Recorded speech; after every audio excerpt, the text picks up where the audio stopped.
Obrigado. Eu imaginaria que o dia do dentista fosse o dia de Santa Apolônia, a padroeira dos dentistas, a única santa que se suicidou na história. Exatamente. Ela é um problema teológico, né? Santo Agostinho escreveu sobre ela, porque os pagãos acenderam uma fogueira e disseram que se ela não renunciasse a Jesus, iam jogá-la no fogo. E ela se atacou e disse, eu próprio me jogo, depois de ter sido torturada, arrancado os dentes. Ela se atirou, ela fez um tratamento via SUS, arrancaram todos os dentes, e depois ela se atirou na fogueira. Mas é uma santa que se matou e está no céu, é um problema. É um problema teológico. É um prazer voltar à Bahia. Nas últimas 14 horas estive aqui 2 vezes. É um prazer. Ontem eu estava na Costa do Sauípe, na Unimed. Aí fui para São Paulo gravar o Café Filosófico sexta-noite em Campinas e voltei hoje para cá. É um prazer. Eu não sei bem onde eu estou, mas fico feliz de estar com vocês, né? Vocês estão me entendendo, né? Eu vejo vultos, eu vejo vulto. Essa fase Bruna Surfistinha, ela é um pouquinho difícil, né? Bem, eu acho que é bom para encerrar e falar entre profissionais que nós somos sobre filosofia de vida, sobre uma pergunta que geralmente, especialmente os homens não fazem. As mulheres são mais dadas a PR, são mais dadas à discussão de relação e de filosofia, que é a pergunta de felicidade. É uma pergunta um pouco constrangedora. Quando as pessoas perguntam, você é feliz? E as pessoas falam, sim, eu estou bem financeiramente, estou guardando dinheiro, eu viajava para o exterior até 1 mês, né? Antes era uma realidade, agora estou curtindo Praia Grande e outros lugares. Eu tenho 2 filhos adultos criados, eu amo a minha mulher, isso é importante repetir diariamente. A neurolinguística ensina que a repetição convence, e as mulheres o mesmo sobre os maridos. Eu faço viagens. Felicidade é um pouco abstrata, parece um pouco um papo de gente sem ter muito o que fazer. Somos pessoas práticas e a formação de vocês é similar à formação de toda a área de biológicas ou de engenharia, que é voltada ao prático. Vocês não podem abstrair, vocês não podem fazer aquilo que fazem artistas ou filósofos, que é se entregar à abstração. Vocês são educados ao concreto, a ver causa e efeito, sintoma, doença e assim por diante. Assim pensam médicos, assim pensam cirurgiões dentistas, assim pensa a humanidade voltada a essa questão prática.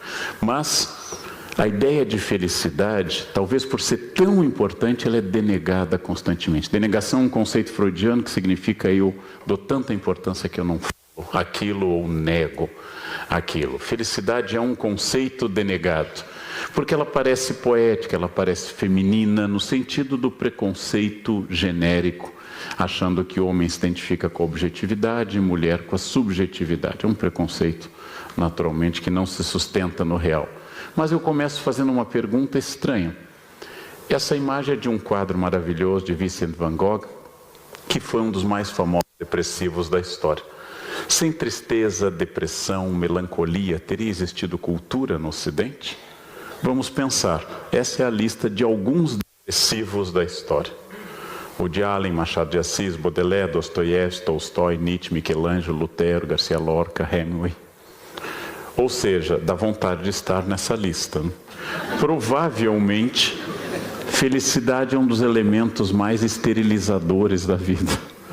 Porque quando eu estou feliz, eu estou na minha zona de conforto. Isto é o que torna, em geral, a questão do casamento tão estável, né? Porque você entra numa zona de conforto, uma zona que não tem desafio. Eu já disse várias vezes e repito, acho a ideia interessante, que o único grande erro da Igreja Católica foi, para afastar os padres do sexo, impedir o casamento. A única coisa que afasta do sexo é o casamento. É a única descoberta que produz isso. Você passa a usar moletom, passa a chamar a mulher de mãe, aí é a morte. Que não dá para deitar com a mãe, né? Não dá para. Então, você passa ao supermercado de moletom e passa a usar croque. Aí é o fim de toda a civilização. O bom do casamento é que você beija na testa e foca na carreira. Foca na carreira. Todo mundo tem que casar, senão fica pensando nisso o dia todo. O dia todo. O casamento foca na carreira. Essas pessoas, como? Tá picando? Vamos substituir. Aqui. Importante. importante não picar. Piorou?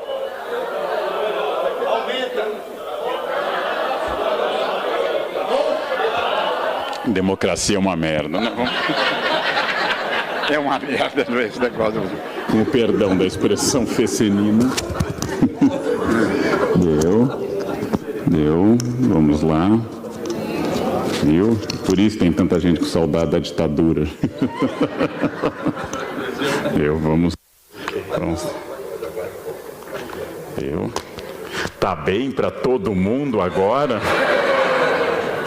Ok. A depressão ela é produtiva para as pessoas. A melancolia, a tristeza faz as pessoas se dedicarem às coisas. Incômodo, ou usando a metáfora clássica, o grão de areia que faz a ostra produzir a pérola. Sem o grão de areia, a maior parte das pessoas é apenas ostra.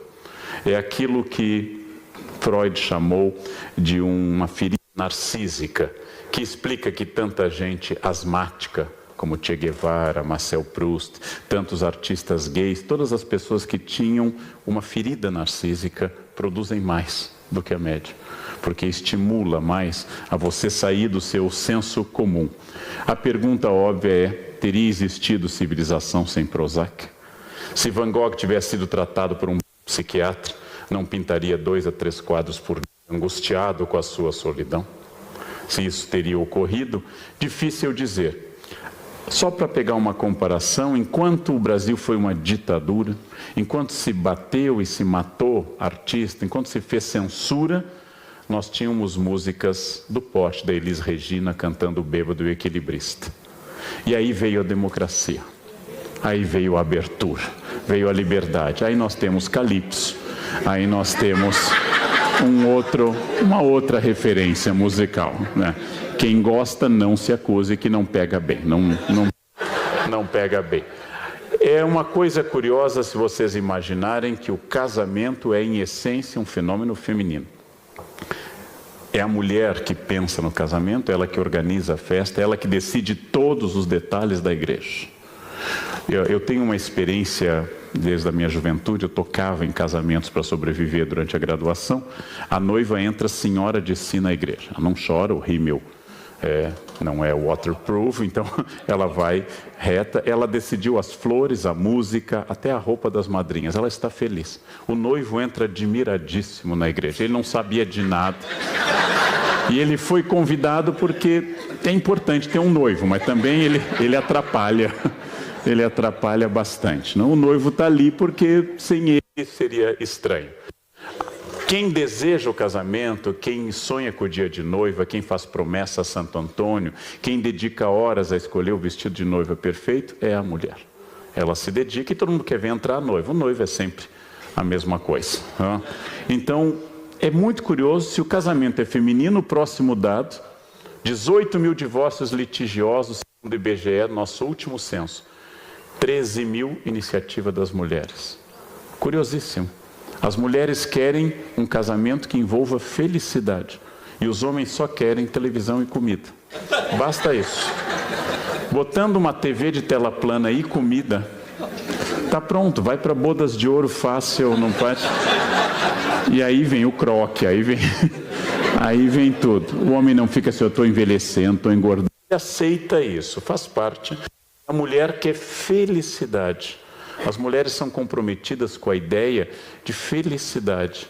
Os homens um pouco menos. Porque isto não é o perfil matemático de quem lutou tanto pelo casamento, mas é o perfil de quem espera muito do casamento, que deseja coisas do casamento e assim por diante. A diferença, vocês sabem, essa ideia percorreu a internet, é que as mulheres têm uma caixa única. Tudo que puxa vem junto. Você esqueceu a data de casamento, você não gosta mais de mim, você está me traindo. Na verdade, tudo vem junto. E os homens têm caixas separadas. Mas a diferença maior não é essa. O homem tem uma gaveta vazia. Por isso que o homem pesca e mulher não. Para pescar tem que ter a gaveta vazia. As mulheres perguntam, o que você está pensando? E o homem diz, nada. E é verdade, nada. O nada é masculino. A mulher está sempre pensando em 4 coisas ao mesmo tempo. E o homem não pensa em nada. absolutamente em nada. Por isso, se você puser dica matrimonial, se você puser na televisão um jogo do Náutico de Recife com o Kim de Piracicaba, tanto faz. Ele não está vendo o jogo, ele está só hipnotizado pela tela. Só pode botar qualquer jogo, ele só quer ficar na gaveta do nada, naquela gaveta confortável do nada. Suicídio é um outro indicativo de felicidade, além do casamento e do divórcio. O Brasil tem uma média de 9,7 por 100 mil. No mundo a média é 15. Logo somos um país, considerando o suicídio um dos maiores fracassos da aposta humana na felicidade e o maior desespero possível, a maior liberdade possível, somos um país mais feliz do que a média. Também é um dado interessante, de cada 9 suicidas, 7 são homens e 2 são mulheres. Porque os homens usam métodos violentos para se matar. E as mulheres raramente usam métodos que desfigurem o rosto. Então, raramente elas usam. O homem dá um tiro na testa ou no palato. As mulheres tomam um melhoral infantil, fecham tudo e dizem, eu vou me matar, né? E se deitam com overdose de acetil salicílico. Essa aí melhora a circulação sanguínea, faz tudo. A Argentina se mata quase o dobro do que nós, o Japão chega a quase 50 por 100 mil. O Japão é um país rico, sem problemas étnicos e de violência. A Suécia, 18, Estados Unidos, 22, o Haiti, 0 suicídios por 100 mil. Hipótese A. Diante das dificuldades extremas do país e mais terremotos, etc., os haitianos não se matam porque a natureza já faz isso. Hipótese B. O país está tão desorganizado que não há registros confiáveis para isso. Também é uma hipótese possível.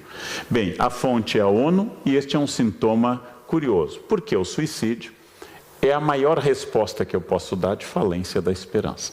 Alguém que suicida, preconceito absoluto para judeus, islâmicos e cristãos, alguém que suicida fracassou na esperança. Peguem um caso conhecido, um dos maiores intelectuais da Áustria, Stefan Zweig, escritor de obras impressionantes, perseguido pelo nazismo pela sua ascendência judaica, foge para o Brasil. Chegando ao Brasil, dão a ele uma casa em Petrópolis. Ele fugiu da barbárie, fugiu do horror nazista. Aqui foi recebido com a esposa, com louros e festas. Se instalou em Petrópolis numa casa com vista para a Serra do Mar. Descreveu que havia tucanos e araras no jardim. Chegou à paz e aí se matou junto com a mulher. Muito curioso, não tem uma explicação lógica. É um pouco de estresse pós-traumático. É um pouco da memória da barbárie que ele viveu. Agora que a vida dele começava, ele inclusive deixou um livro chamado Brasil, País do Futuro. Amou o país que o recebeu e poucos meses depois da chegada se matou junto com a mulher em Petrópolis. A memória da barbárie. É o caso também ou caso oposto, nosso ex-vice-presidente, que tendo um câncer grave, se submeteu a quase 20 cirurgias. E a cada cirurgia ele saía do hospital dizendo que ia conseguir. Já tinham cortado 200 metros do intestino dele. Ele dizia, nós vamos conseguir, eu estou bem, a próxima. E voltava para o hospital e dizia que ia conseguir. E nunca fraquejou no otimismo.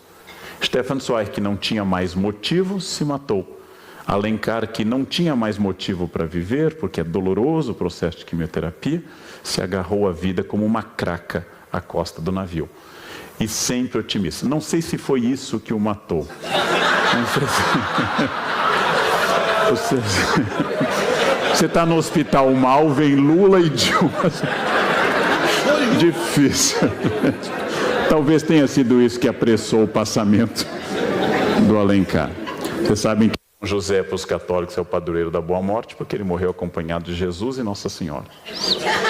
Seu dia 19 de março é o dia da Boa Morte, dia de São José, é o último dia para chover no Nordeste, se não tem seca. E este é o oposto a São José, né? Como eu disse esses dias na cultura, que discutiam por que o crucifixo está no Congresso, se o Brasil não tem religião oficial.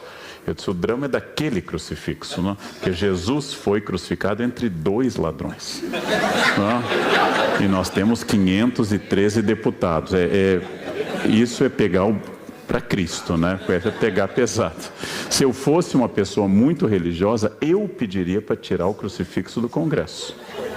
porque o meu símbolo de fé eu não gostaria que estivesse lá, porque é um insulto a qualquer fé haver um elemento religioso lá. Num dos maiores filmes de todos os tempos, Orson Welles faz essa pergunta. É um homem, o Cidadão Kane, é um dos maiores filmes da história dos Estados Unidos, considerado o clássico dos clássicos. O Cidadão Kane é um homem multimilionário com uma esposa belíssima e faz essa pergunta: o que me falta? Porque ele é entediado. E quando ele morre no meio da sua mansão maravilhosa, este homem só diz a frase Rosebud, que depois se descobre que é o trenó da sua infância, que ele perdeu. Ele teve tudo, ele queria só o trenó da infância. O fato de que os ricos não são notavelmente menos inclinados ao suicídio demonstra que, se é verdade que o dinheiro é um elemento importante, ele não tem sido suficiente para explicar o amor à vida. Aliás, rico em geral é ligeiramente melancólico e entediado. A alegria é própria de pobre. Gargalhada, alegria, gente que fala alto, isso é próprio de pobre. Rico sorri discretamente. Rico sorri discretamente. Então, é próprio do rico uma discrição, inclusive em termos de rico é muito discreto, as pessoas, coitado, pobre se atira no caixão, abraça o caixão e demonstra esse seu desespero. Aí fica uma pergunta óbvia para historiadores, para antropólogos responderem. O que determina o sucesso ou o fracasso da minha vida? O que eu poderia, Leandro, aos 52 anos de idade, responder se a minha vida é bem sucedida, em qualquer sentido da palavra? E alguns aqui mais jovens, alguns mais velhos, daria para dividir esse grupo, como eu fiz na última palestra na Uniodonto, falando sobre outro tema, daria para dividir em dois grupos, quem fez ou não curso de datilografia. É isso que divide hoje as pessoas. Aqueles que aqui fizeram o curso de datilografia, que é a minha geração, têm uma percepção de mundo. Os que não fizeram têm outra. E dá para ver impresso no cerebelo o registro disso, né? Lá está no cerebelo de todo mundo da minha geração, A, S, D, F, G, C cedilha, L, K, J, H. Para sempre isso. Se eu for religioso, uma vida bem-sucedida é uma vida de acordo com os princípios do Evangelho. Uma vida que cumpre o núcleo duro do Evangelho, que aqueles que conhecem, estudam a Bíblia como eu, sabem, Mateus 5, 6 e 7, o Sermão da Montanha. Olhar os lírios do campo, olhar as aves do céu, hospedar-se no Mediterrâneo. Essas coisas simples da vida baixada, essas coisas. E perdoar aos inimigos, amar quem nos persegue, amar o Zé Dirceu. Esse é o convite do cristianismo. Este é o convite do cristianismo. Mais do que a seus filhos. Mais do que a seus filhos. Este é o convite do cristianismo. Bem, eu posso também pensar nessa linda foto no beijo do Hotel de Ville, em Paris, uma foto clássica do pós-guerra, de um casal se beijando apaixonadamente em frente ao Hotel de Ville, a prefeitura de Paris. Eu posso pensar que uma vida é bem sucedida quando eu encontro minha cara metade. E de fato, esse é um dos acontecimentos mais extraordinários. De todos os meus amigos, mesmo da minha experiência, as pessoas que têm vocação para casamento, que não são tantas. Todo mundo casa, mas pouca gente tem vocação para casamento, e que encontram essa pessoa é uma coisa impressionante. Eu trabalhei numa escola que os dois donos trabalhavam na mesma sala, uma mesa um de frente para o outro, e à noite iam juntos para casa e se gostavam. É extraordinário, né? A pessoa que vai ao restaurante 20 anos e pede o mesmo prato é apta ao casamento. Né? Quer dizer, ela pode comer sempre a mesma coisa, toda a vida, e feliz. Não quer olhar outro prato, está feliz. É uma vocação muito específica. É uma vocação muito específica. Eu posso pensar que surgiu nos últimos 50 anos, graças a um discurso de saúde do Dr. Cooper e outras coisas, o discurso da boa forma física. Não existia antes. Uma mulher que casasse há 50 anos, a gente podia engordar à vontade, porque a fila parou. Ela está casada, ela triunfou. Não morrerá solteirona, está garantido o marido. E hoje, agora falar só para os mulheres, minha amiga, está difícil. Olhem para Grazi Massafera, linda, inteligente e talentosa. Graziella Massafera foi largada. Não está fácil, minha amiga, não está fácil. Coloquem a foto dela nua no espelho ao lado de vocês e pensem, ela foi largada. Que chance eu tenho? Não está fácil. Gisele Bündchen, não está fácil. A fila voa. Tem que continuar cuidando, tem que continuar incrementando a relação. Não está fácil. Eu lembro da minha avó, que casou muito cedo, como era própria da geração dela. Eu lembro da minha avó com 45 anos. E ela era uma matrona. Ela era uma senhora de quadril largo e roupa preta. Ela era uma matrona aos 45 anos. Idade que hoje as mulheres estariam ainda na praia com fio dental, ou como eu aprendi em Ilhéus, cordão cheiroso. Achei bonitinho. Achei bonitinho. Hoje é também um objetivo. E desde que o capitalismo se instalou entre nós, o acúmulo de bens é um recurso. Eu vou vendo na minha declaração de imposto de renda esse progresso financeiro todos os anos.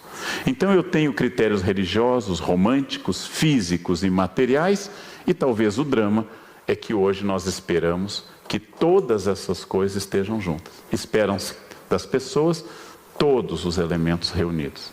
Eu tenho que ser todas essas coisas em conjunto. E para piorar, a autoajuda nos diz que eu tenho que ser feliz permanentemente. O problema é que ninguém é feliz permanentemente.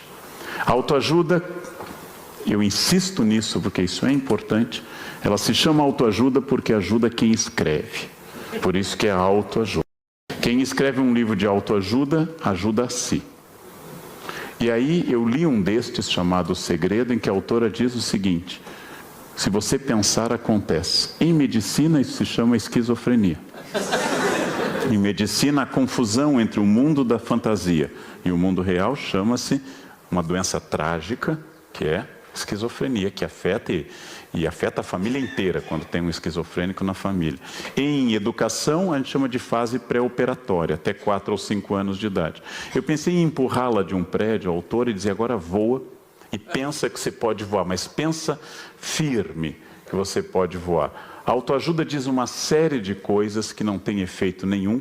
Funciona mais ou menos como a homeopatia. Não prejudica ninguém, mas também não ajuda ninguém. A homeopatia é macumba de branco, não tem nenhum efeito fora isso. Sartre, que é um ciente salvo, se alguém aqui é homeopata, é exceção do que eu estou dizendo. Aí vale. Aí é válido, para evitar problemas jurídicos. Sartre disse que um dos problemas que nós temos na vida, vou tentar explicar uma obra densa que é o Ser e o Nada, em poucas palavras, é que nós projetamos em essência. E nossa vida é apenas realidade, é existência. Então eu fico pensando como deveria ser meu casamento, como deveria ser meu consultório, como deveria ser minha vida e meus filhos. E aí comparo com o que eu tenho e fico infeliz. A vida é primeiro o que eu tenho, a essência vem depois. Eu fico sonhando com um Natal perfeito, e o Natal que eu tenho é aquele que vem cunhado, genro e nora. É aquele que eu tenho. É aquele que eu tenho. Eu fico imaginando um roteiro, mas não combino com o elenco, que são as pessoas que me cercam. E fico comparando e ainda acredito nas fotos do Facebook dos outros, que eles são mais felizes do que eu, que é um dos grandes equívocos contemporâneos. Por que que os outros viajam mais, parecem mais felizes? Porque eles mentem mais. É isso, porque eles mentem muito mais. Se você passar a mentir descaradamente, não tem problema também. Primeiro a existência, depois a essência. Se eu tenho na minha cabeça que o café da manhã perfeito é aquele de propaganda de Doriana, o pai e a mãe na ponta, a mãe de avental rendado branco fazendo pães de queijo, as crianças sentadas perguntando ao pai: como vai ser seu dia, pai? E a mãe estimulando a menina: hoje é sua prova, nós vamos torcer. Se eu tenho essa ideia na cabeça, a minha família é infeliz, porque na minha casa cada um toma café num horário.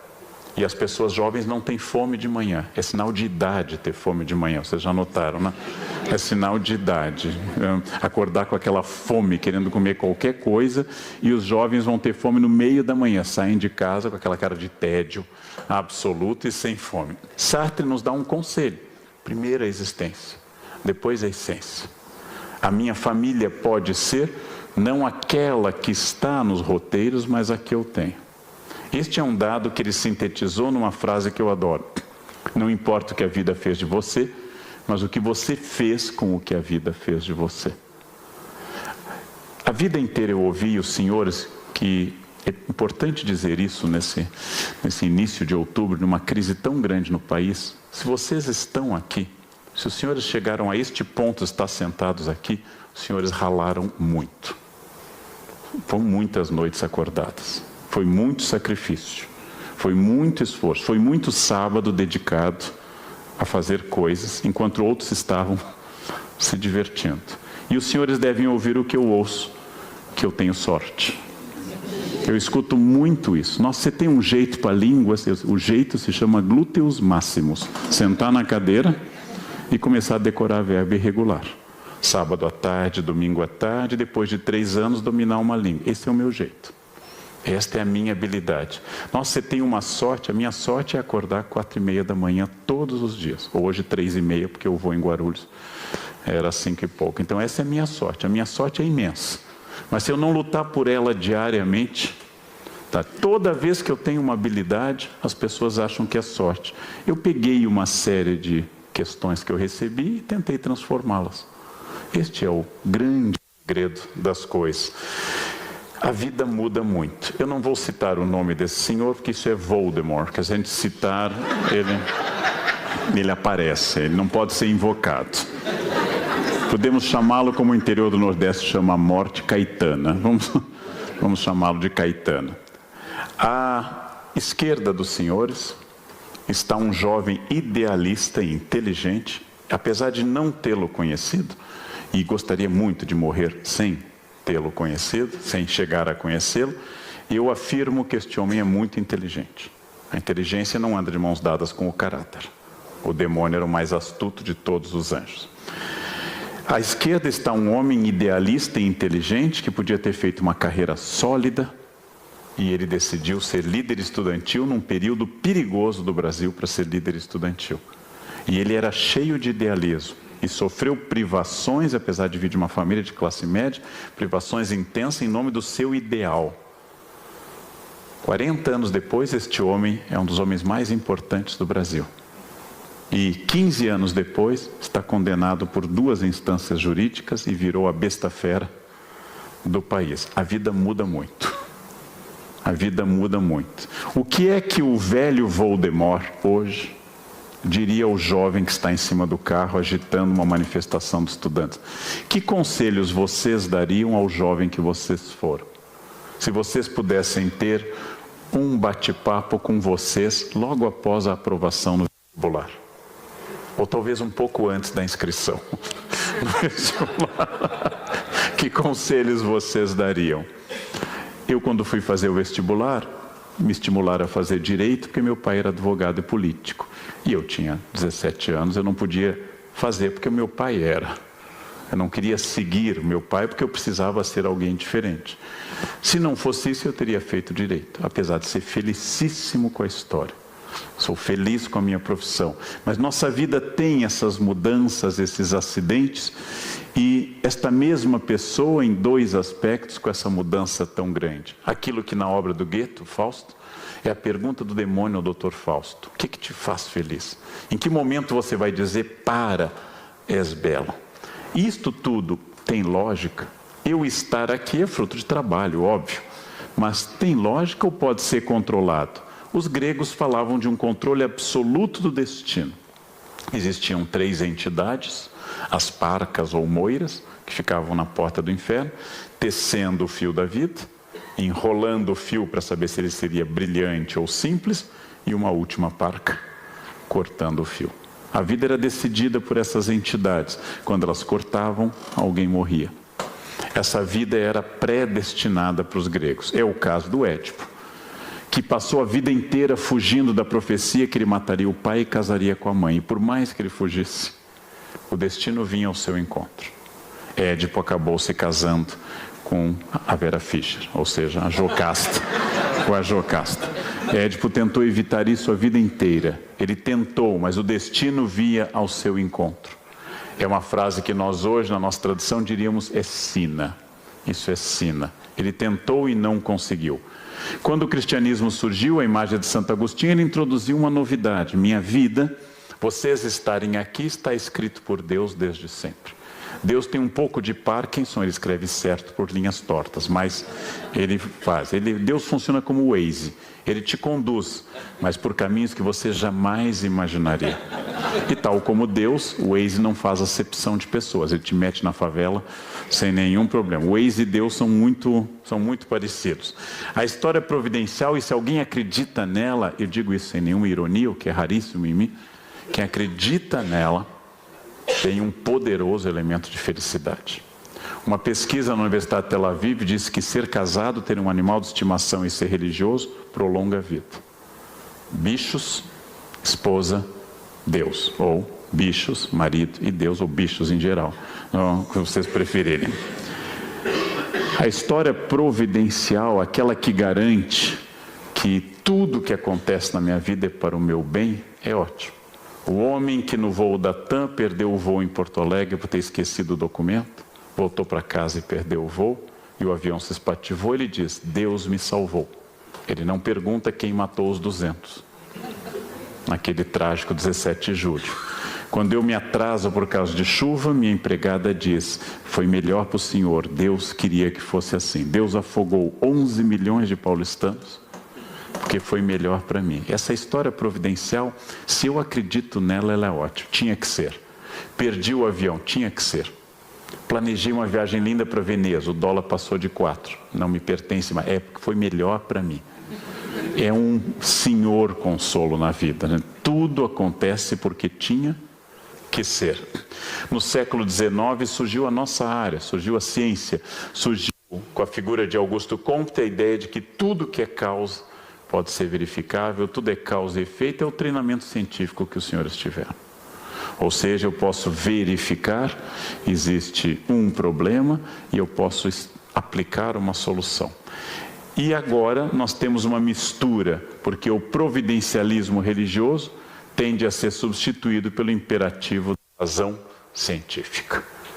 Nós hoje substituímos a crença em Deus pela crença na ciência, pelo menos em determinados setores sociais. A religião continua porque ela é estrutural da sociedade. Luc Ferry, ministro da Cultura da França, filósofo, no livro Que é uma Vida Bem-Sucedida, disse com clareza, varia muito, porque os fatores de felicidade são muito subjetivos. O que anima uma época não anima outra. Mas segundo Luc Ferry, o ideal é que eu tenha um julgamento de que minha vida é significativa. E para isso eu primeiro preciso mirar naquela velha história do rei Dom João visitando Mafra, em Portugal, e perguntando aos pedreiros, o que você está fazendo? Eu estou quebrando pedra. O que você está fazendo? Estou lixando madeira. E pergunta ao mais simples que fazia cal, o que você está fazendo? Estou construindo uma catedral. Só quem tem noção de todo torna a sua vida significativa. Se eu mirar no tratamento de canal, minha vida fica bobinha. O que você está fazendo? Tratamento de canal. E amanhã, tratamento de canal. É um pouco pequeno.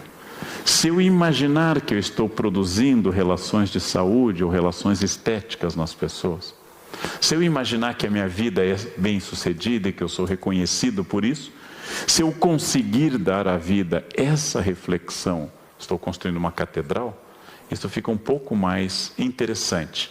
O homem é um ser social, ninguém é feliz sozinho. Mas é claro que o futuro é imprevisível. Há alguns anos, no início da grande crise, 2007-2008, um conhecido agente publicitário, onde eu dava palestra, me perguntou, acho que o ano que vem a gente pode estar plantando figo em Valinhos. Valinhos é uma cidade perto de Jundiaí, caracterizado pela produção de frutas. E o que a gente vai saber? Eu disse, eu não sei se o ano que vem nós estaremos produzindo figo. Aliás, de novo, eu volto a essa questão, onde nós estaremos no ano que vem? Porque a crise está só dando as primeiras despontadas e ela já se manifestou que é uma criança forte, que ela quer mais coisas. Então, quem guardou dinheiro para dificuldade pode começar a gastá-lo, é agora o momento. Eu disse ao publicitário, que é bastante conhecido, que eu não sei onde eu estarei o ano que vem, mas eu tenho habilidades que me fazem crer que onde eu estiver eu vou poder enfrentar isso. Se eu estiver plantando figo em Valinhos, o fato de eu ler bem em inglês vai me fazer ter acesso a livros de agricultura melhores. E eu vou plantar melhor do que os outros. Então essas habilidades que vocês têm, físicas, psíquicas, espirituais, políticas, interpessoais, intrapessoais, elas servem para qualquer coisa. Significam um treinamento que me adapta a qualquer situação. Essa questão faz uma pergunta sobre os nossos medos. Porque medo é uma das coisas que se constitui um obstáculo à felicidade. Os medos hoje são muito maiores, medos ambientais. Vai faltar água. Vai faltar água no futuro. Nós temos medos familiares, sociais, econômicos. O portão da minha casa no Rio Grande do Sul tinha uns 20 centímetros de pedra e tinha um portãozinho de madeira. E minha mãe gritava, não esquece de fechar o portão. Ele tinha uns 20 centímetros. Não havia ideia desta insegurança que nós vivemos hoje.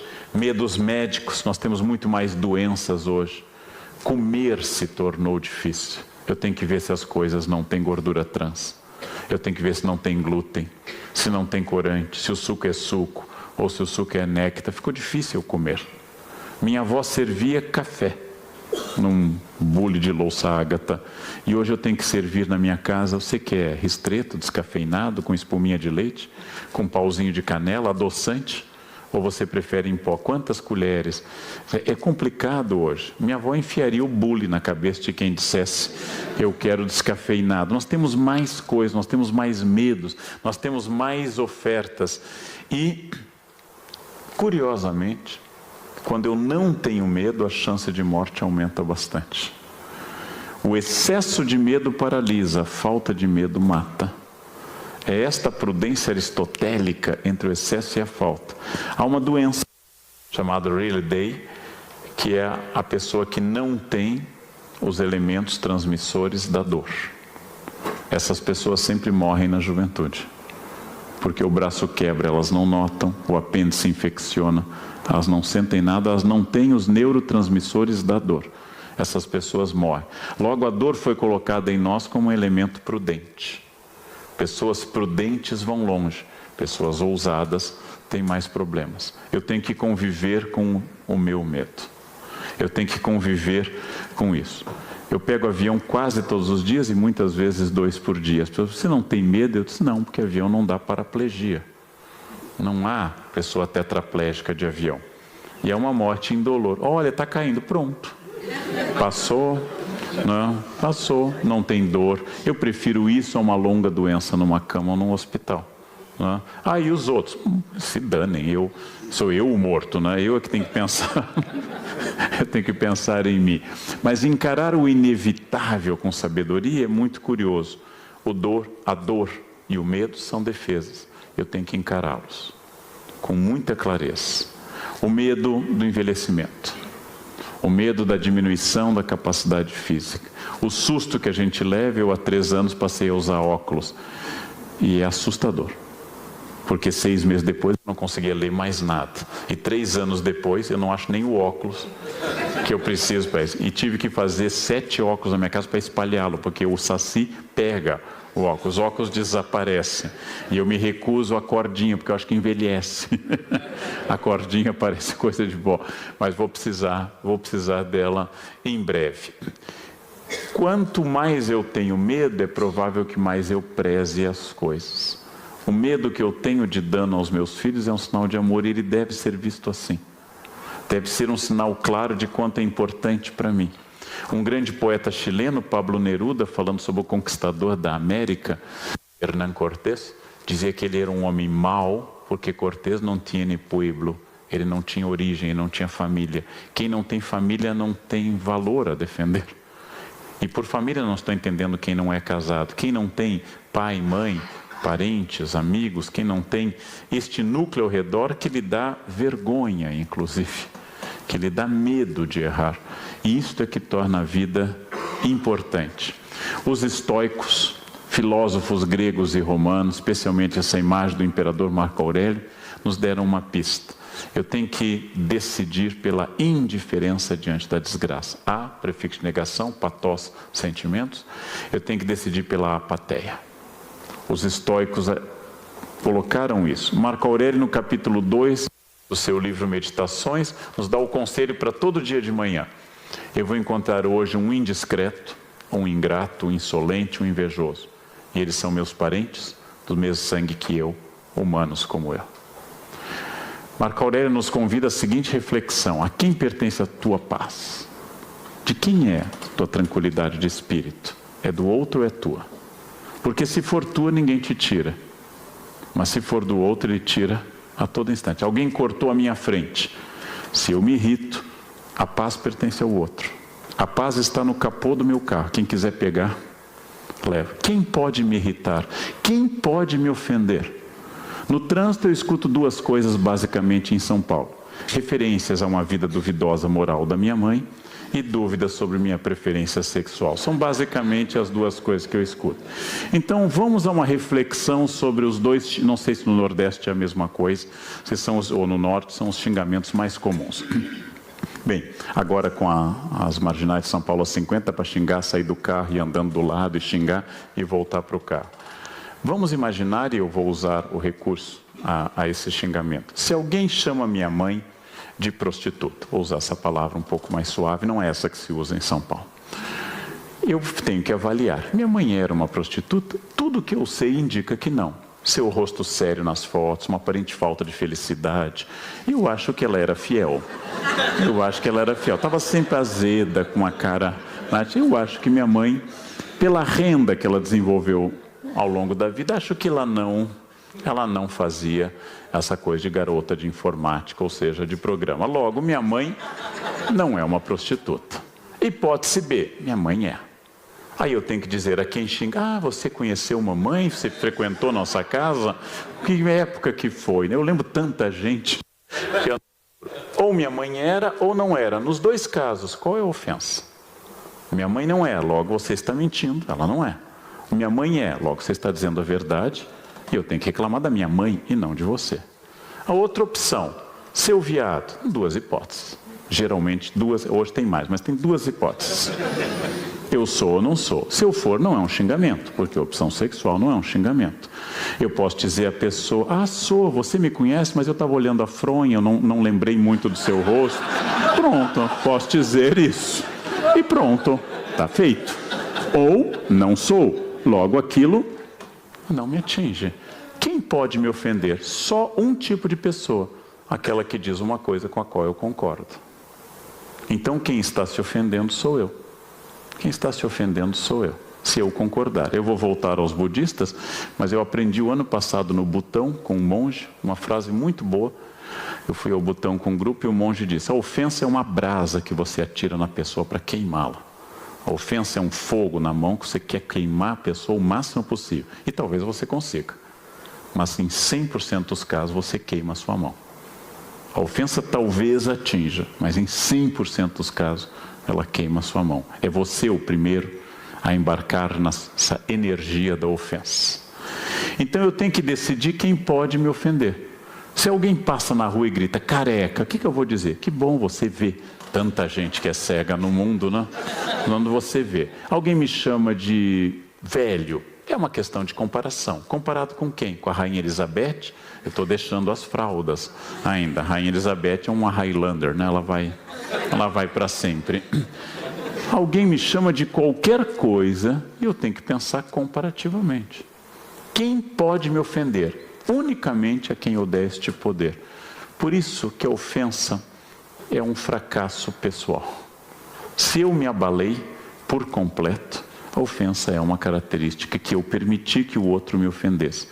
Os estoicos mandam a gente não se alterar diante das coisas que sejam desimportantes. Eu acrescentaria o que o imperador Marco Aurélio não disse. Há poucas brigas muito importantes na vida, existem, mas são muito poucas. As outras são todas irrelevantes. Dia 3 de julho eu comprei um carro novo, vinha guardando dinheiro, queria um carro melhor, cheguei àquela fase que eu preciso. Carro, tatuagem, essas coisas que a gente precisa depois dos 50. Então comprei um carro, tatuagem não tive coragem, mas comprei um carro melhor. Dia 3 de julho, dia 5, um táxi bateu no meu carro com força. O carro ainda estava com cheiro de novo. O táxi bateu e fugiu. Eu poderia ter ido atrás. Seria Velozes e Furiosos 35 pelas outras. Eu fiquei muito sentido. Doeu. Doeu em mim, mais do que no carro. Doeu em mim. Porém, se eu percorresse o táxi atrás, à noite em São Paulo, eu ia transformar um problema difícil, que eu resolvi mandando trocar a porta, num problema que talvez envolvesse danos muito maiores. Eu decidi ficar e não correr. É uma decisão de sabedoria. Quando eu consigo essas decisões, e não é sempre, eu fico muito feliz. Eu me orgulho, depois de 33 anos de magistério, de nunca ter batido num aluno. Nem aqueles que mereceriam, os que querem, os que até melhorariam com um bom tabefe, mas nunca bati. Nunca bati. E dei aula 20 anos para adolescente. Imagino. Vocês não imaginam. É preciso uma grande dose de psicologia e noções fortes de veterinária. Noções fortes de veterinária. O budismo diz que toda raiva e todo medo são ilusões do meu eu. Como é que ele passou na minha frente, na fila? Meu eu está gritando. Meu eu está à tona. E que este medo me prende à roda da reencarnação. E que quando vem alguém difícil, essa pessoa está ali para queimar karma. Alguns queimam em 3º grau, né? Mas está ali para queimar karma. Toda vez que eu embarco no avião, é um procedimento budista para eu queimar karma. As pessoas decidem procurar o documento quando estão na frente do funcionário. Ai, onde foi que eu coloquei? Estão na fila e a resolução da ANAC já foi dita 35 vezes. E está todo mundo mostrando o documento. Então elas embarcam. Então elas entram no raio-x. E o raio-x tem que tirar antes. Ah, esqueci o celular. Estão sempre na minha frente. Quando alguém está com 2 crianças de colo chorando, eu não sei onde está. Será do meu lado, não se preocupe. Sempre é do meu lado. Eu tenho um imã, né? E aí, toca. Aí pegam a passagem, entram no avião até metade. Ai, o meu é 2A. E voltam contra a Piracema que tá avançando pelo avião, né? Isto, gente, todos os dias ao longo de anos, pega. Isso pega. Essa chatice para mim é como uma cistite, pingando permanentemente. E aí a pessoa senta do meu lado, como hoje, de madrugada, e começa a contar a vida dela. Eu atraio isso, né? Eu estou indo, o voo que eu fiz para Salvador ia para Petrolina. Estou indo para Petrolina porque a minha irmã vai ter um filho. Bom, e o que eu tenho com isso? É assim, que bom que ela vai se reproduzir, mas o que eu tenho com isso? Mas essas pessoas difíceis, e talvez eu seja o difícil para os outros, essas são as que estão para queimar nosso karma. O cristianismo diz com clareza: esse mundo é um vale de lágrimas, não adianta apostar muito nele. Paulo diz: se Deus é por mim, quem pode contra mim? De novo eu volto à ideia que uma religião sólida e compartilhada internamente é um poderoso elemento de felicidade. Eu não tenho dúvida disso. A solução religiosa está contida nessa oração que os alcoólatras anônimos gostam de fazer. É uma das orações dos AA. Senhor, dai-me forças para mudar o que for possível, coragem para enfrentar o que eu não posso mudar e sabedoria para distinguir as duas coisas. Essa é uma oração dos alcoólatras anônimos e traduz uma sabedoria de vida muito específica. Jó, que é um dos mais bonitos livros do Antigo Testamento, tinha 10 filhos, era riquíssimo e no prazo de poucos dias perdeu tudo. E sempre disse: Deus dá, Deus tira, bendito seja o nome do Senhor. É a paciência de Jó. Primeiro perdeu os 10 filhos num único encontro, depois perdeu todos os seus bens, depois foi atacado de uma pereba de pele violenta. A Bíblia só fala que ele raspava a pele com um caco de telha para tirar as feridas. E ainda teve que aguentar a reclamação da mulher e de 3 amigos. Aí é forte. Está lá para baixo e vem uma mulher dizer: eu te avisei, eu falei que você devia ter feito cópia dessa chave. Assim, o tempo todo. E Jó resistiu. Jó é o modelo do religioso. Deus dá, Deus tira. Bendito seja o nome do Senhor. Os medos reais, eu falando assim, me sinto pastor Leandro numa assembleia. Não é isso. Os medos reais também são medos imaginários. Vocês devem lembrar que há 15 anos o mundo ia acabar no ano 2000. No ano 2000 as contas iam ser zeradas, os aviões iam cair, porque tudo ia acabar. Por que existem estes medos? A gripe suína que esvaziou a cidade do México, a gripe suína foi muito menos do que falaram, mas ela fez um benefício enorme aos produtores de álcool gel. Álcool gel era aquele produto que só se vendia para a mãe de primeiro filho. A partir do segundo, limpa o bico. A criança se mete, né? O segundo já é criado com a vitamina da sujeira, mas o primeiro é desinfetado, fervido, etc. O álcool gel disparou no mercado. Passou o medo da gripe suína também. O álcool gel voltou a ter problema. Mas por que este medo? Porque a melhor coisa para controlar uma pessoa é o medo. As gerações anteriores usaram abertamente isso com as crianças. Minha avó dizia, eu vou te dar para o homem do saco.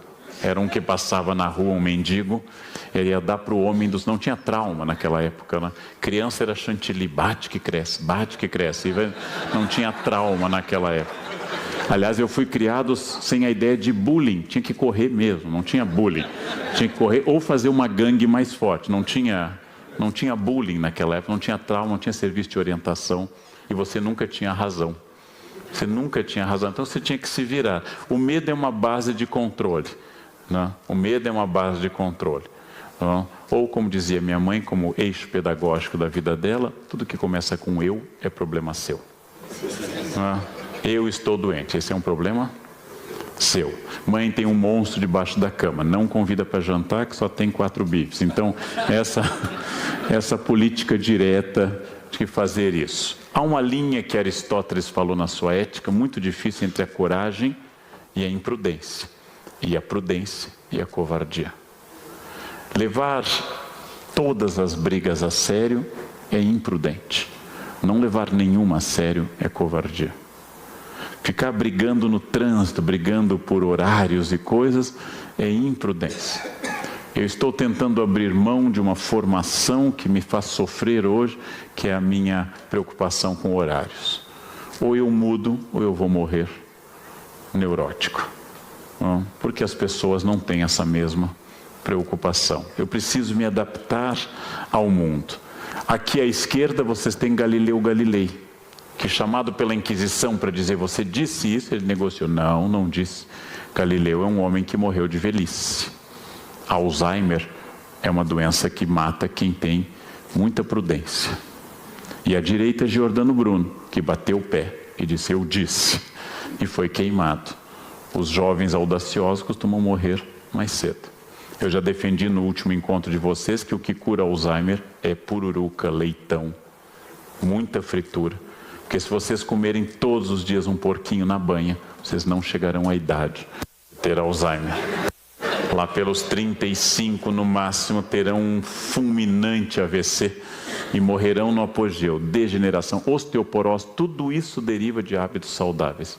O que causa Alzheimer é verdura, exercício, natação, então meditação provoca degeneração macular do cristalino.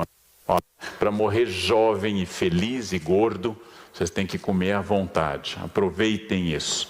Neste filme maravilhoso, O Pianista, do Polanski, ele fala de um pianista real, que é o da esquerda, de um homem que, ao invés de falar como a lista de Schindler, dos heróis sobreviventes do horror do Holocausto, é um homem que negociou de todas as formas para permanecer vivo.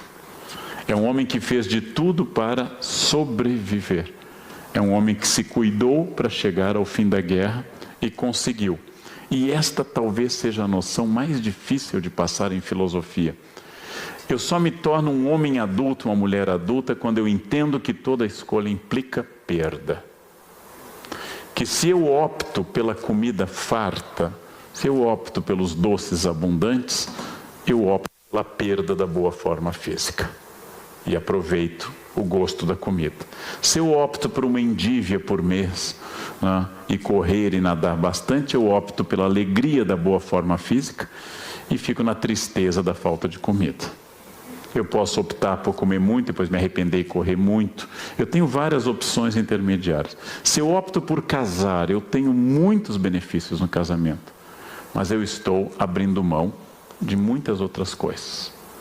Se eu opto por trabalhar como um louco dia e noite, final de semana, minha conta bancária vai ser feliz, minha vida familiar vai decair. Isso é também uma escolha. Se eu opto por ficar com a minha família muito mais tempo e trabalhar menos e viajar mais, eu opto por uma conta bancária menor. Toda escolha implica perda. E eu tenho que ter hombridade para aceitar essa perda. A maioria das pessoas que me incomodam é que elas querem as duas coisas ao mesmo tempo. Elas querem comer bem, têm boa forma física. Eu não aguento os amigos e as amigas, eu não como nada e estou engordando. É tireoide. Eu tenho tireoide. Quase todo mundo tem tireoide. Quem não extraiu tem tireoide, né? Não existe maneira de engordar sem comer na espécie humana. Basta olhar uma foto, um campo de concentração. Tem gente com tireoide, gente sem, tem gente com ossos pesados, metabolismo lento. Todo mundo está magro. É só cortar comida que emagrece. Uns mais rápido, outros menos. E tem um magro de ruim, a gente sabe disso. Tem um magro de ruim. Mas, em geral, isso passa com a idade. Isso passa com a idade. É uma opção. Eu opto por A ou por B. É uma opção, inclusive, ética na vida. Toda escolha implica perda. Se eu opto por uma coisa, eu estou abrindo mão do que eu não escolhi. Isto é fundamental. Isto é um ponto de maturidade para as pessoas. Schopenhauer disse que ele é muito pessimista, ele disse que nós só temos um consolo nessa vida. Diz que nós somos, no livro Parerga e Paralipomeno, nós somos ovelhas. E o único consolo da ovelha é quando o lobo come do lado. Ai, não fui eu ainda. Por isso que a gente fala tanto da doença depois de uma idade dos outros em particular. Fulano morreu de câncer, né? A gente fala com pena, mas feliz porque não foi a gente. É isso que Schopenhauer diz, que a nossa única alegria é a desgraça alheia. É claro que hoje em dia o medo parece realista e a coragem parece juvenil. Eu diria que a coragem precisa ser muito refinada para ser aplicada ao que realmente é importante. E há um momento na vida que talvez atinja a maioria que está me ouvindo e atinja a mim com certeza, que é o momento que você já passou as grandes escolhas da vida. A maioria dos senhores aqui já se estabeleceu na sua vida. Já estabeleceu sua profissão com esforço.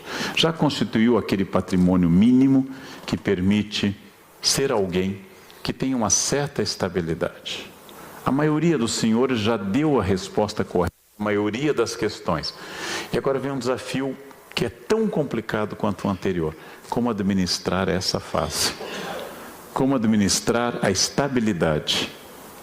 E como ficar nessa estabilidade, planejando e fazendo e agindo para o passo seguinte? Isso é mais complicado. A gente baixa a guarda quando chega a estabilidade. Baixa a guarda física, baixa a guarda de estudos, de atualização, de cuidados. A gente baixa a guarda quase por completo. É provável que a maioria de nós tenha se esforçado mais no passado do que agora. Quando era estudante, quando estava no início da carreira, quando a gente aceitava qualquer coisa. Quando eu dava palestra em quermesse, em creche, em orfanato, né? Quando eu fazia praticamente qualquer coisa. É provável que depois de um patamar, a gente comece a lentamente começar a selecionar mais as coisas. Este é o momento de uma reorientação. E o primeiro passo dessa orientação sobre nós é um passo complicado, é o grande desafio que funda a filosofia ocidental, dado por Sócrates na Grécia. Conhece a ti mesmo. Eu posso afirmar com grande chance de acerto que a maioria de nós não se conhece, se tem em altíssima conta. Eu vejo amigos suspirando em fantasias eróticas de várias mulheres e eu sei que eles não dão conta da que têm. Eles sonham com muito mais além da meta que eles já não atingem. Isso é falta de conhecimento do seu limite físico. Eu encontrei uma colega de graduação no Rio Grande do Sul. Os gaúchos são de um caráter direto que até eu me desacostumei. Nós não nos víamos desde a graduação. Eu me formei com 19 anos, ela me viu com 50 e me diz: nossa, como tu envelheceste, cara. Uma delicadeza a toda parte. Eu respondi já como paulista a ela. Disse: não, você continua mesmo. Pensei, a mesma vaca, mesma de tudo. Mas aí vem o conhecimento de si. Por que pode me ofender ela dizer o óbvio? Eu envelheci, é óbvio. Mas é o fato de que ela se assustou comigo, como eu me assustei com ela. Porque ao ver um amigo de graduação, você pensa: será que eu estou assim? Será que eu também estou assim acabadaço? Porque o espelho me mente. É tradicional eu encontrar com pais, gente, em reuniões de pais, quando dava aula no ensino médio, e os pais terem uma descrição dos filhos que não condizem nada com o que é aquela criança. Eu sou um professor experiente que sabe que nota não tem nenhuma relação com inteligência. Nota é resultado de uma adaptação do aluno ao sistema de avaliação. Alunos inteligentes às vezes vão mal e alunos muito medíocres são muito esforçados. se distingue essas coisas. Eu tinha um aluno realmente fraco, realmente medíocre, realmente com dificuldade, comigo e com os colegas. E um pai na reunião me disse: professor, meu filho é meio gênio.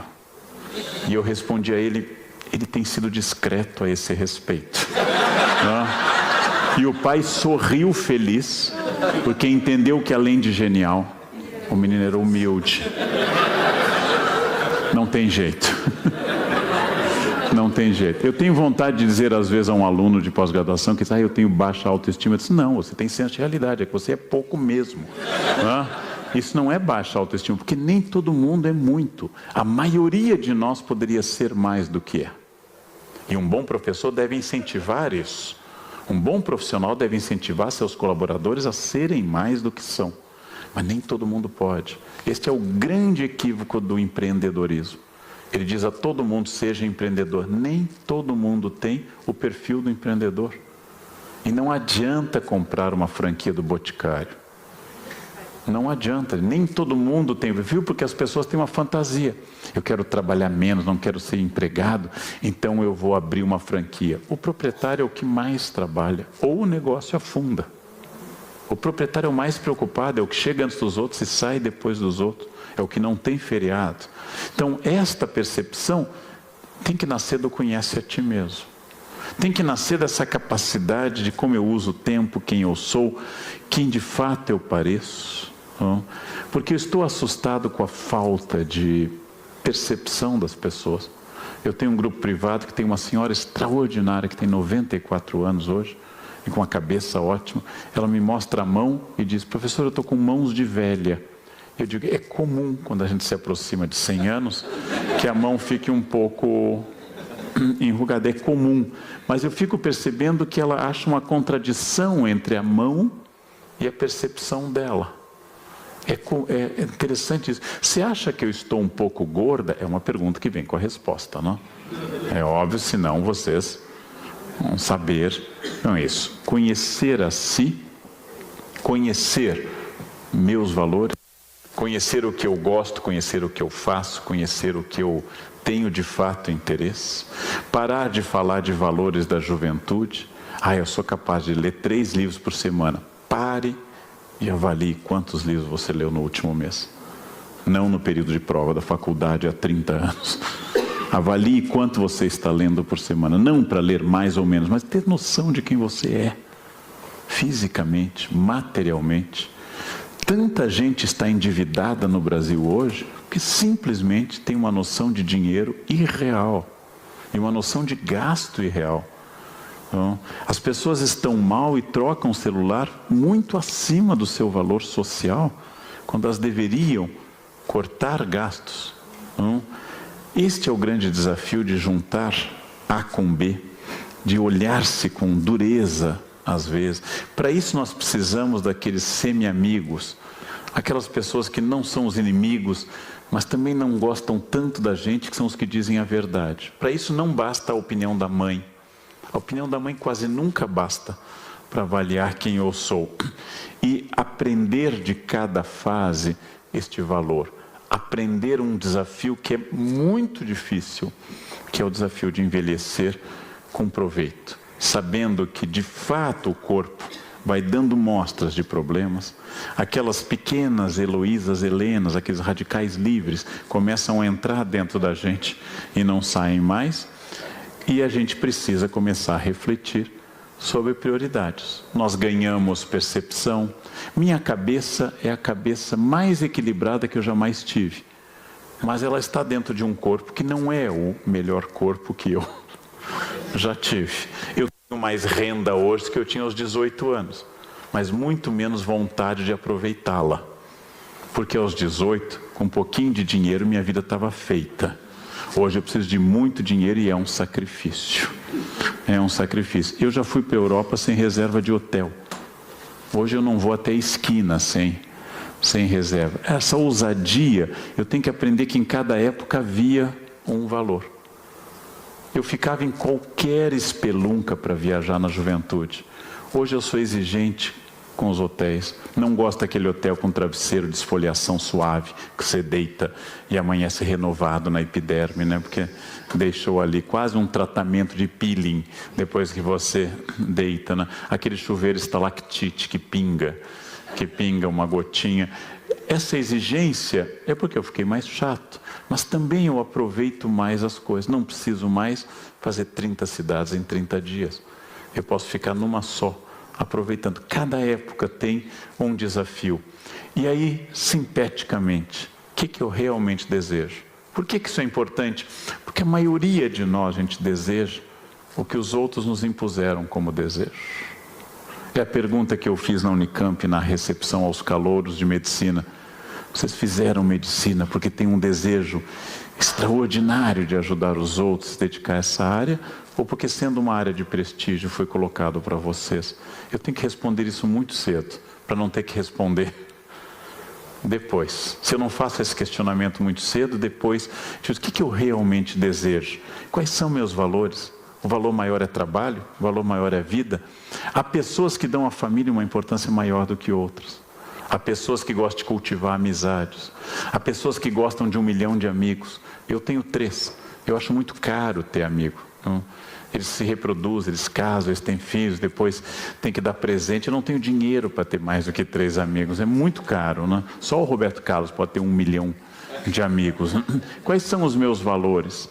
O meu valor é uma vida mais tranquila, é uma vida... Quais são esses valores? Em tudo. A imagem do Rodin, do pensador. Em tudo. Voltando à ideia socrática que eu já usei. Conhecimento de si. Se eu puser claramente esse método, de que eu preciso me conhecer, quem sou eu, qual a minha energia, qual era a minha energia e qual ela é hoje, qual é a minha capacidade, quais são meus valores, eu vou dar um salto extraordinário. E o maior desafio, este é o que eu me empenhei há anos e ainda não consegui, mas vou conseguir, é o controle do eu. Ou seja, eu saber controlar a mim. O homem que vence a si é um homem vitorioso. Não adianta vencer o mundo sem vencer a si. O controle do eu é fundamental. O controle do eu vai de capacidade de controlar o que eu bebo, até a capacidade de controlar o que eu gasto, até a capacidade de controlar todas as coisas, inclusive controlar a raiva. Este controle me torna senhor de mim e eu supero, enfim, aquelas bobagens que nos enfiaram de destino, karma, tradição, genética, que cada vez me irritam mais.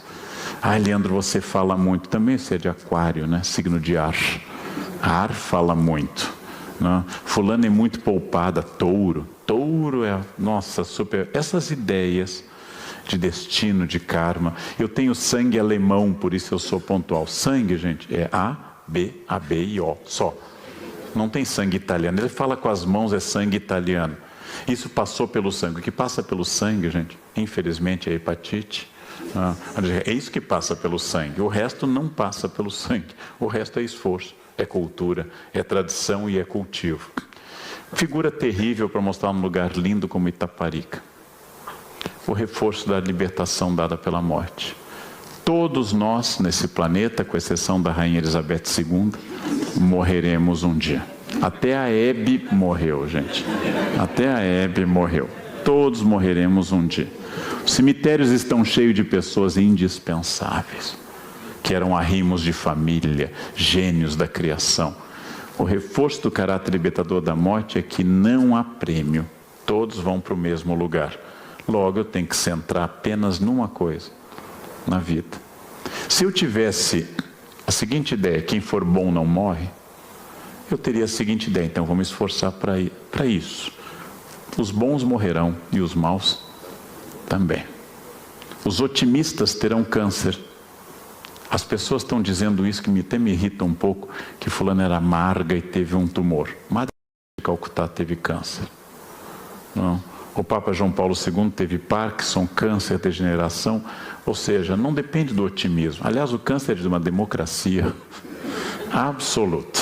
Mas eu tenho que centrar na vida. Por quê? A vida é o único caminho. E o resultado é igual para todos. Logo, é um concurso que não tem prêmio. Quais são meus valores? Onde eu quero chegar? Para que eu quero chegar lá? Com tudo isso, é aquilo que a morte mais me anima, é pensar que ela é o que torna a vida possível. Por que eu gosto de flor natural, como essas, e eu não gosto de flor artificial? Porque esta vai morrer. Ela é bonita porque ela é passageira. A de plástico dura a vida inteira e é de uma cafonice indescritível. Ela vai estar sempre lá pegando pó, às vezes com umas gotinhas de cola para imitar orvalho, que é a cafonice no grau mais sofisticado.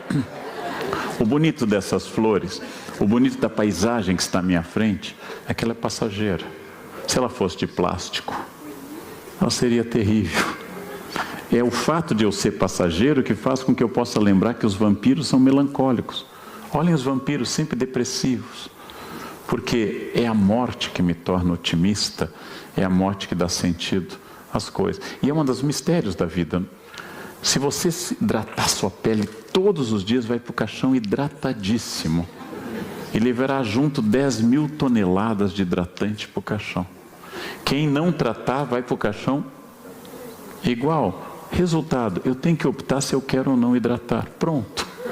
É uma opção minha, porque o resultado será o mesmo. É um gosto meu. Eu recomendo aos senhores, se quiserem aprofundar alguns dos temas que eu tratei, para esse tema que me pediram, que fosse de encerramento, algo que tratasse de vida, livros clássicos do filósofo Luc Ferry, que são livros de filosofia, que é uma vida bem-sucedida, aprender a viver. Não são tão fáceis como possam parecer. Precisa ter uma certa energia. São livros muito bons, mas não são complexos, mas não são tão... A resposta é a seguinte: você leu Paulo Coelho e gostou, não leiam estes. Este é o critério. Porque às vezes alguém me pergunta, eu vou gostar de Praga? Eu pergunto, você gostou de Miami? Adorei. Então não, você não vai gostar de Praga. São coisas diferentes. São coisas diferentes. E não vamos mais nem a Praga nem a Miami, então tanto faz. E também o filósofo e sociólogo Zygmunt Bauman, Com Medo Líquido. O livro do meu colega de café filosófico e de bancada de TV Cultura, Luiz Felipe Pondé, Contra um Mundo Melhor. O livro bíblico de Joyce Schopenhauer, As Dores do Mundo. As Dores do Mundo, eu preciso advertir, que é um livro de fácil leitura, mas não é para ser tomado quem está mexendo com lítio nesse momento. Quem está alterando a dose do lítio deve evitar essa bibliografia, porque ele é down. O livro é pesado. Então, se você está mexendo naquela dosezinha do antidepressivo, não é o momento. Aí você deve ler Paul Rabbit, você deve ler Paulo Coelho. É mais prudente. É mais prudente. Põe mais para cima. Com tudo isso, gente, eu queria encerrar pensando exatamente aquilo que eu tratei ao longo deste período. Como eu tenho certa idade, eu tenho a estabilidade diante da crise. Meus alunos disseram, essa não é a pior crise que o Brasil já passou? Veja, estamos com 9% de inflação ao ano. Em 1989, na verdade, último mês do governo Sarney, 83,8% ao mês. O desemprego já foi 2 vezes maior do que hoje. Então, de fato, nós estamos numa crise material muito grande, que vai nos obrigar a uma reorientação muito grande. Estamos diante de uma crise ética sem precedentes no país. O apodrecimento das estruturas, mas a democracia respondendo bem a isso, porque só estamos investigando porque temos uma Polícia Federal autônoma e um Judiciário autônomo, coisa que não havia antes. Isso me anima que estamos nesse momento lancetando o furúnculo. E o primeiro momento não é agradável. Isso nos obriga a essa experiência de refletir sobre ética em todos os campos. Para não fazer naturalmente nenhum dos senhores, mas algum colega pelo Brasil, que tratando dos dentes da pessoa por 1 hora e reclamando da Dilma, ao final pergunta se a pessoa quer recibo. É esta falta de percepção da cadeia alimentar que vai da base à pirâmide, do plâncton à orca seria a Dilma, mas não é uma metáfora ao tamanho, mas seria essa cadeia alimentar da pessoa que anda na contramão, estaciona na vaga de idoso ou de deficiente, que sonega imposto de renda e diz, este governo não presta. Este governo foi eleito, não tomou o poder à força. Este governo está lá porque muitas pessoas se identificaram com isso. Então, é pelo mesmo caminho democrático que a gente restaura essa questão da dignidade. O momento de crise é um momento de repensar valores e eu sinto com clareza, semana passada eu tive a oportunidade de dar palestra em Brasília para presidentes de empresas estatais. Olha onde eu fui e com qual objetivo. Presidente da Petrobras, Eletronorte, Eletrobras, Banco Central, fui no auditório do Banco Central. E eu pensei naqueles funcionários, em todos nós que trabalhamos, o Brasil é maior do que o seu governo. O governo passa, o Brasil é maior do que o seu governo. E o Brasil existe, porque gente como vocês e como eu acorda cedo, trabalha e faz, e corre atrás, e briga com fornecedores, e negocia preços, e reclama, e cobra do cliente. E cobra. É gente como nós, que todos, os que limparam essa sala para esse evento, os que fizeram essas flores, os que ficaram nos bastidores fazendo coisas, vocês, eu, a gente como nós que faz esse país continuar andando. Enquanto isso existir, tem futuro e tem Brasil. Porque se o Brasil fosse apenas o governo, já tinha afundado há muito tempo. O Brasil somos nós. Este é um momento de dizer essas coisas. Quem sou eu? Quais os meus valores? O que eu quero? E que essa política seja transformada no futuro. Para dizer uma coisa pessimista, a Itália fez a maior operação de limpeza de corrupção da história ocidental. Operação Mani Pulite e Mãos Limpas. Indiciou 21 mil pessoas.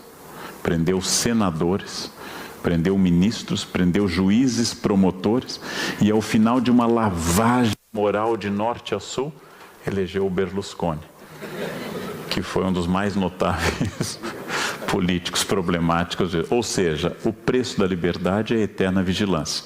Corrupção, ética, exatamente a metáfora perfeita para vocês, como escovar os dentes. Não é fazer uma vez, nem duas, nem três. Ou é um projeto de vida inteira, ou seremos todos banguelas. A luta contra a ética, a luta contra a corrupção, a luta pela ética é escovar os dentes, diariamente, em cada instante, até o fim da vida. E insistindo, diariamente, e observando e verificando. Isto é a nossa luta de todos nós brasileiros. Muito obrigado pela atenção de vocês.